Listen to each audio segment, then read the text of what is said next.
Básicamente es la instalación formal de una comisión que ha sido creada por el INAU para conmemorar los 35 años del Plan CAIF, que se celebran el próximo año 2023. Nos parece que es un evento muy importante, es un hito muy trascendente.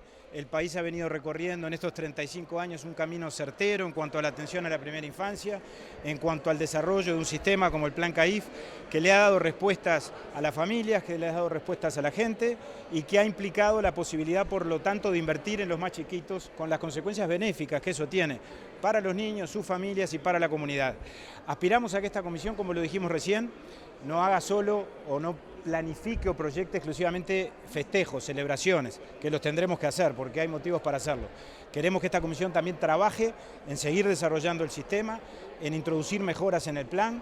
Vamos a revisar aspectos que hacen a la gobernanza, a la institucionalidad, al funcionamiento del propio Comité Nacional, que es presidido por INAU, pero está integrado por muchos organismos públicos, MIDES, Ministerio de Educación y Cultura, ACE, ANEP y otros más, Congreso de Intendentes.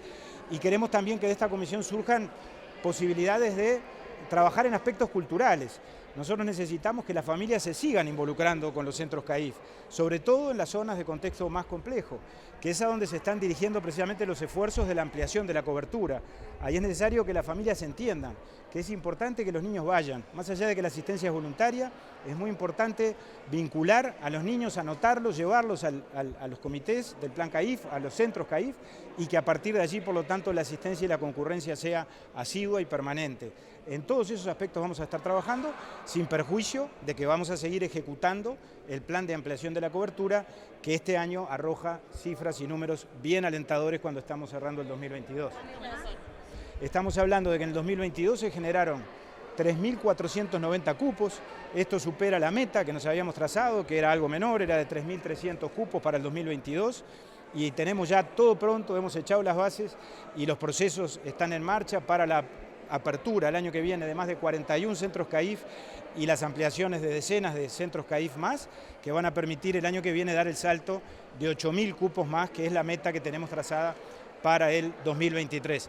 Pero estamos muy satisfechos con la dinámica que hemos generado, además de esos cupos que yo refería. Estamos hablando de más de 80 ampliaciones y de reconversiones de centros CAIF que implicaron aumento de cobertura.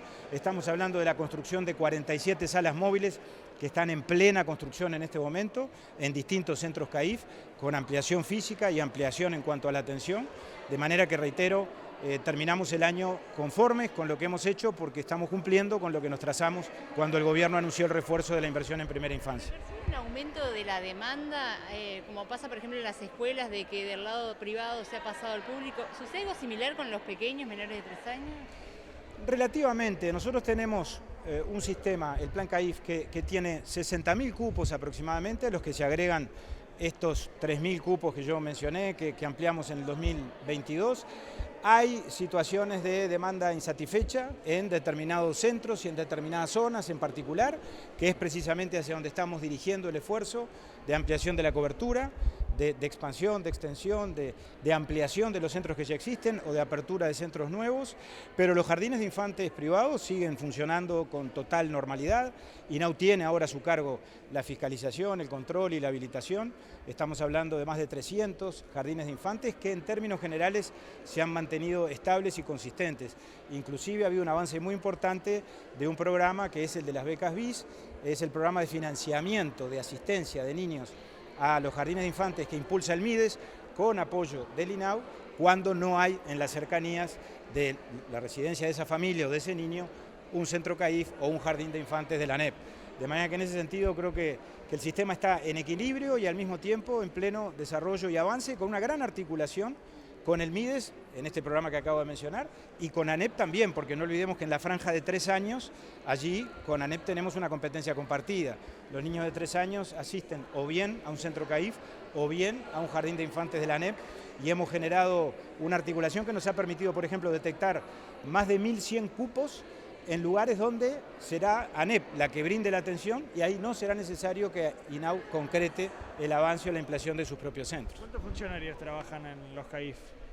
Bueno, trabajan varios miles, estamos hablando de, 5.000 funcionarios de INAU para todos los servicios y aproximadamente 15.000 trabajadores privados de todas las organizaciones sociales vinculadas al INAU, de las cuales para dar una idea, por lo menos, no tengo el número exacto, pero tal vez 10.000 personas estén vinculadas a los 470 CAIF que tenemos en el Uruguay. ¿Cómo es el trabajo en verano? ¿Funciona normalmente? En verano, los centros de gestión directa, aquellos que son atendidos por INAU, tanto centros de primera infancia, clubes de niños, centros juveniles, no cierran sus puertas. Los centros privados, los CAIF, por ejemplo, algunos clubes de niños y centros juveniles, muchos de ellos cierran en enero por las licencias anuales de los trabajadores, como es lógico, no todos, pero muchos de ellos. Por eso hemos previsto, como todos los años se prevé, un plan alimentario para atender las necesidades de las familias que más lo necesitan. ¿En qué va a consistir justamente ese plan? Básicamente consiste, hemos dispuesto la compra de 10.000 canastas y de 10.000 tickets de alimentación de 1.000 pesos para hacer una combinación entre canasta y ticket a los efectos de atender. Por ejemplo, ya están identificadas para el mes de enero y ya ha empezado la distribución, la asistencia a 7.000 familias que se han detectado con las organizaciones sociales que van a requerir de un apoyo y de un refuerzo alimentario en los próximos días. Estamos hablando de que muchos centros, repito, siguen funcionando en enero y sigue funcionando la alimentación, otros no, y los que no funcionan todo el mes de enero retoman su actividad en febrero. Pero además, por lo tanto, vamos a tener un remanente de algunos miles de canastas más y de algunos miles de tickets de alimentación más para atender las situaciones de otras familias o eventualmente reforzar también de estas mismas que yo acabo de mencionar, de estas 7.000 que ya están recibiendo esta ayuda en este momento, un refuerzo suplementario en el correr del mes de enero si fuera necesario.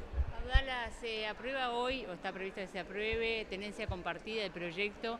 ¿Cuál es su visión, ya que, bueno, controlando un poco los derechos, porque la crítica desde el Frente Amplio es que no se toman en cuenta los derechos de los niños? Mire, yo francamente no he advertido ni percibido esa circunstancia. Yo he dicho que el proyecto de ley es bueno, es un proyecto que mejora la legislación vigente.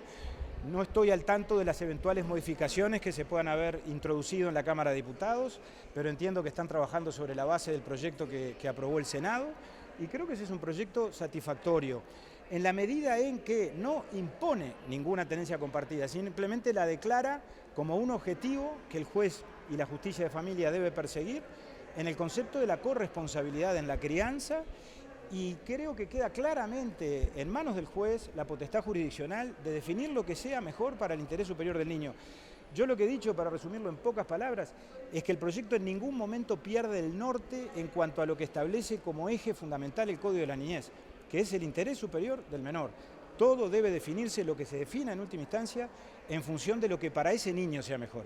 Para los niños siempre es lo mejor poder tener contacto, obviamente, con sus padres, con su padre, con su madre o con sus progenitores, con sus referentes adultos. Muchas veces eso no puede hacerse por razones, obviamente, de vulneración de derechos o porque alguno de los progenitores eventualmente pueda representar un riesgo o por situaciones de violencia, como todos sabemos. Ahora, creo que, yo decía, hemos asistido a una discusión bizantina. Se han hecho afirmaciones con relación a contenidos del proyecto de ley que el proyecto de ley no contiene. En ningún momento el proyecto de ley impone que un padre que eventualmente haya ejercido violencia contra sus hijos pueda tener acceso a un régimen de visitas necesariamente dispuesto por el juez. No, el juez no queda condicionado. Pero lo habilita también el Código vigente actualmente.